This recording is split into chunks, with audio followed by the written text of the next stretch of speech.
മറ്റൊരു വാർത്തയിലേക്ക്. കുവൈറ്റിൽ വിഷമദ്യം കഴിച്ച് 10 പ്രവാസികൾ മരിച്ചു. മലയാളികൾ ഉൾപ്പെടെ ഒട്ടേറെ പേർ ആശുപത്രിയിൽ ചികിത്സയിലുണ്ട് എന്നാണ് വിവരം. ഒട്ടേറെ പേർക്ക് കാഴ്ച നഷ്ടപ്പെട്ടു എന്നുകൂടി റിപ്പോർട്ടുകൾ വരുന്നു. മരിച്ചവർ ഏത് രാജ്യക്കാരാണ് എന്ന് ഇതുവരെ വ്യക്തമായിട്ടില്ല. സുരേഷ് വെളിമുറ്റം വിവരങ്ങളുമായിട്ട്. സുരേഷ്, സാധാരണ ഇതിൽ അവിടെ അങ്ങനെ ഈ വ്യാജമദ്യമൊക്കെ പലപ്പോഴും പലയിടങ്ങളിൽ ഉൽപ്പാദിപ്പിക്കുന്നുണ്ട്, വിതരണം ചെയ്യുന്നുണ്ടെന്നൊക്കെ കേട്ടിട്ടുണ്ട്. ഇതെങ്ങനെയാണ് സംഭവിച്ചത്? മലയാളികളുണ്ടോ ഇക്കാര്യത്തിൽ? അത് സ്ഥിരീകരണമുണ്ടോ? എപ്പോഴായിരുന്നു ഇത്? ദിവിഷ്, ഈ അൽ അഹമ്മദി എന്ന് പറയുന്ന ഗവർണറേറ്റിലാണ് സംഭവം ഉണ്ടായിട്ടുള്ളത്. കഴിഞ്ഞ 48 മണിക്കൂറിനിടയിലാണ് പലയിടങ്ങളിലായി ആളുകൾ കുഴഞ്ഞു വീണത്.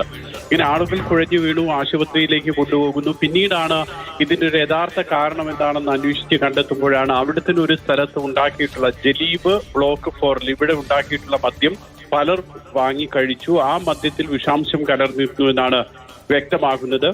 ഫർവാനിയ, അബാസിയ എന്നിവിടങ്ങളിലെ ആശുപത്രികളിലാണ് പ്രവേശിപ്പിച്ചിട്ടുള്ളത് ആളുകളെ. ഏതാണ്ട് 15ഓളം ആളുകൾ ഇപ്പോൾ ആശുപത്രിയിലുണ്ടെന്നാണ് മനസ്സിലാക്കാൻ കഴിയുന്നത്. 10 പേരുടെ മരണം സ്ഥിരീകരിച്ചിട്ടുണ്ട്.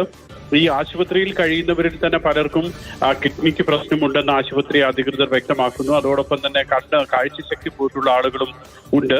ഈ ദുരന്തത്തിൽപ്പെട്ടിട്ടുള്ള ആളുകൾ മലയാളികളും ഉണ്ട്. പക്ഷേ മലയാളികൾ മാത്രമല്ല, ഇന്ത്യക്കാരാണ് കൂടുതൽ പേരും എന്ന് അറിയുന്നുണ്ട്. പക്ഷെ അവരുടെ ഒന്നും മറ്റ് വിവരങ്ങൾ ഇപ്പോൾ അധികൃതർ പുറത്തുവിട്ടിട്ടില്ല. പ്രാദേശിക അറബ് മാധ്യമങ്ങളൊക്കെ ഇങ്ങനെ ഒരു ദുരന്തമുണ്ടായതായി സ്ഥിരീകരിച്ചുകൊണ്ട് റിപ്പോർട്ട് നൽകിയിട്ടുമുണ്ട്.